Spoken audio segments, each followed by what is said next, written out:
Halo teman-teman, kali ini saya akan bahas seputar pinjaman online lagi ya teman. Apakah benar jika sudah 90 hari dari masa bayar kita nggak bayar, maka pinjaman kita akan otomatis lunas dan tidak ditagih debt collector? Nah, di video kali ini saya akan bahas tuntas mengenai itu, berikut dengan pasal-pasalnya yang berkaitan dengan itu. Langsung saja tanpa banyak basa-basi, jika kita sudah telat bayar, maka otomatis uang denda dan bunganya akan bertambah dengan sendirinya, dan itu menurut pasal pengurus AFVI nomor 2 2022 lampiran 3 SK poin 4 angka 1 huruf D itu menetapkan jika total bunga pinjaman online itu tidak boleh melebihi bunga flat 0,8% per hari, pun biaya keterlambatan seperti denda juga tidak boleh lebih dari 0,8% per hari ya teman. Jadi ini bunganya sudah diatur OJK jika kita telat bayar.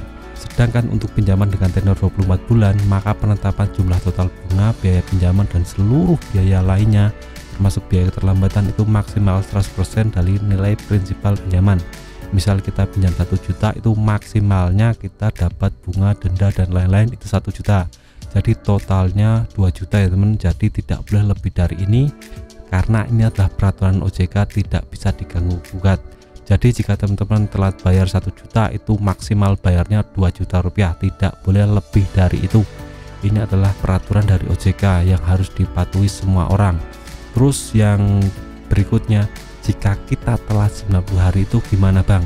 Nah, menurut lampiran ketiga SK pengurus AFVI nomor 2 2022 poin C angka 3 huruf D berbunyi, setiap penyelenggara tidak diperbolehkan melakukan penagihan secara langsung kepada penerima pinjaman gagal bayar setelah melewati keterlambatan lebih dari 90 hari.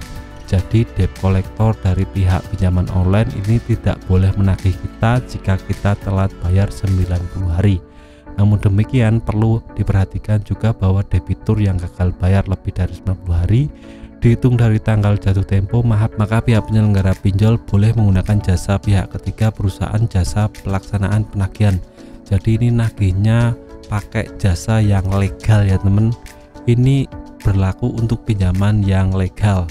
Untuk ilegal ini tidak saya bahas di sini karena pinjaman ilegal itu termasuk ranah penipuan ya teman.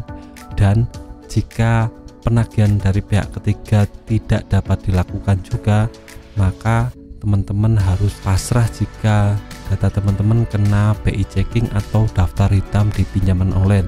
Nah, ini konsekuensinya teman-teman nggak bisa pinjam lagi di pinjaman online, atau bank-bank nasional, swasta, semuanya nggak bisa pinjam karena teman-teman sudah masuk ke daftar hitam.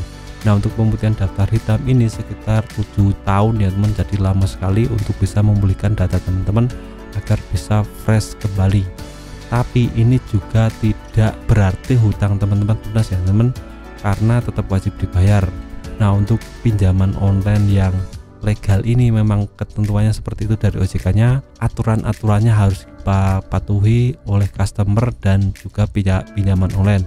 Karena kalau melenceng dari peraturan itu, pihak pinjaman online akan kena sanksi dari OJK. Seperti aku laku ini melenceng dari peraturan OJK, jadi kena sanksi SKU atau pembatasan transaksi pinjaman online dan lain-lain. Nah, itu juga bisa berlaku jika pinjaman online yang lain juga melakukan pelanggaran dalam peraturan OJK ini. Jadi harap diperhatikan baik-baik.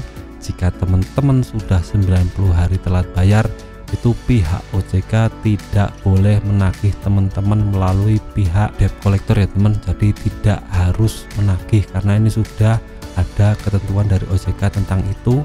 Tapi yang harus diwaspadai adalah teman-teman nanti kena BI checking atau daftar hitam, yang artinya teman-teman nggak akan bisa untuk melakukan pinjaman online di bank swasta atau nasional. Nah, ini yang harus diperhatikan teman-teman ya teman. Jadi jika teman-teman ada utang itu harus dibayar, kalau nggak dibayar itu akan kena sanksi-sanksi dari OJK.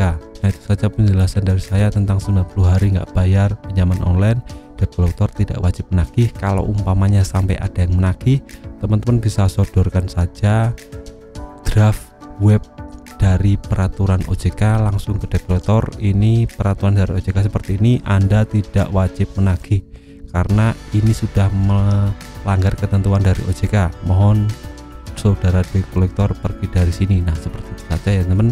Jika teman-teman ada pertanyaan lain bisa tulis di kolom komentar. Sekian video dari saya, semoga bermanfaat. Tetap semangat untuk kehidupan yang lebih baik.